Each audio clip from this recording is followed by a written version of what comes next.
Έλα εδώ. Ποιος είναι? Ποιος?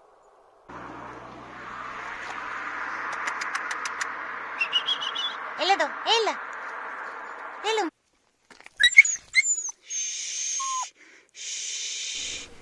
Okay, rewind for a second. So, yeah, this is how it all started. I was driving on a road somewhere in the countryside when he threw himself on the street out of nowhere and started running behind the car. Pretty clever move, actually. He basically rescued himself, this one. So I stopped the car. And as I stopped, his next brilliant move was to hide under the wheels of the car. I guess trying to make sure that the car can't go anywhere while he's there.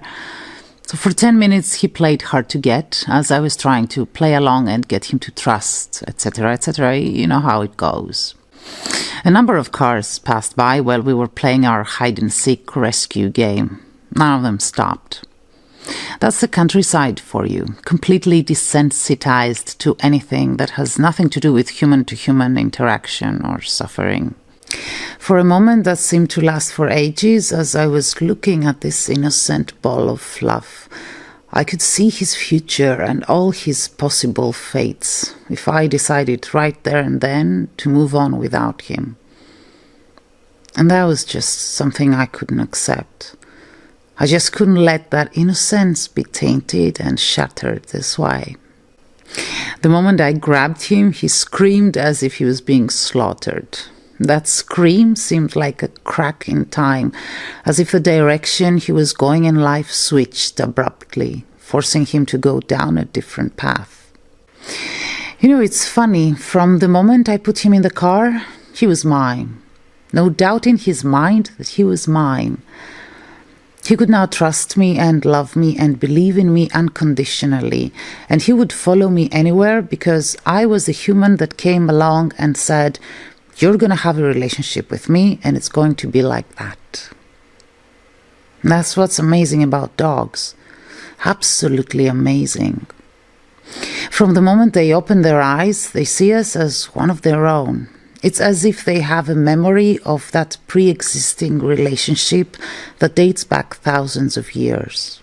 Honestly, I believe that they respect and value this relationship more than humans do.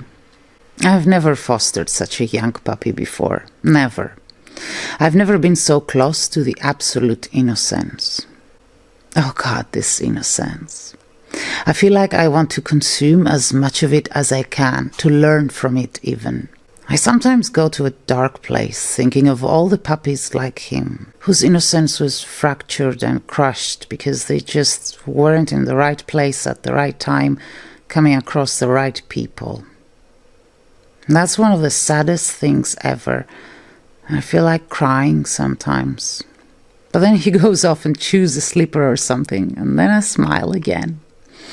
Oh, we named him Bandit, which absolutely suits him.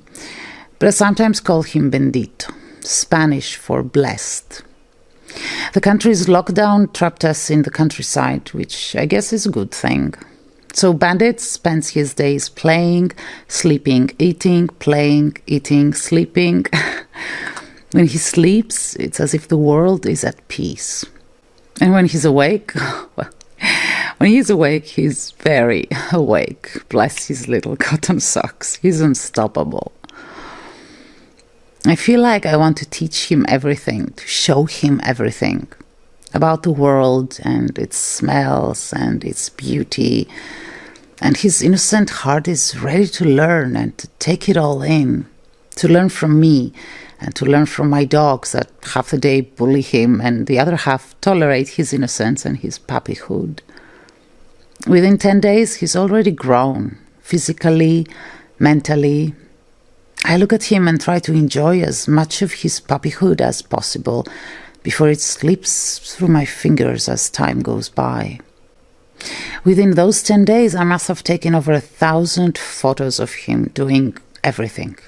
Everything, because everything he does is worth remembering. It just is. You know, I'm not religious, but I find myself secretly praying that he is as lucky in the future as he is now. And there's so much future ahead of him. And he's so innocent. So many things can go wrong. How do you rehome a puppy? And how do you trust their innocent hearts to anyone? I get so anxious. I do hope that he gets adopted immediately because honestly, puppyhood is such an enjoyable time and it's amazing for a family to experience that. And other times I just want to hold on to him until he's more mature, I guess. Until he's not so innocent anymore. Until he's not that fragile. Not that easy to break. That little one has made me more afraid of the big bad world out there than I ever was. Sometimes I just want to hide him from it. At least until his dreams do not evolve around drinking his mother's milk anymore. Do you know what I mean? Still, I'd love to see him adopted tomorrow. I can control my fears, I guess. Can't I?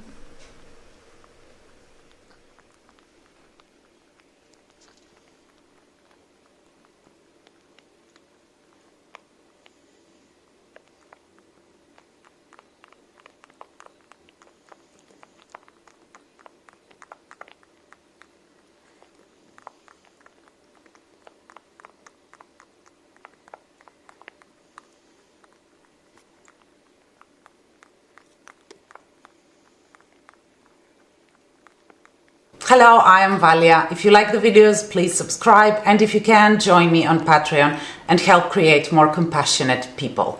Para la versión del canal en castellano, busquen el enlace abajo.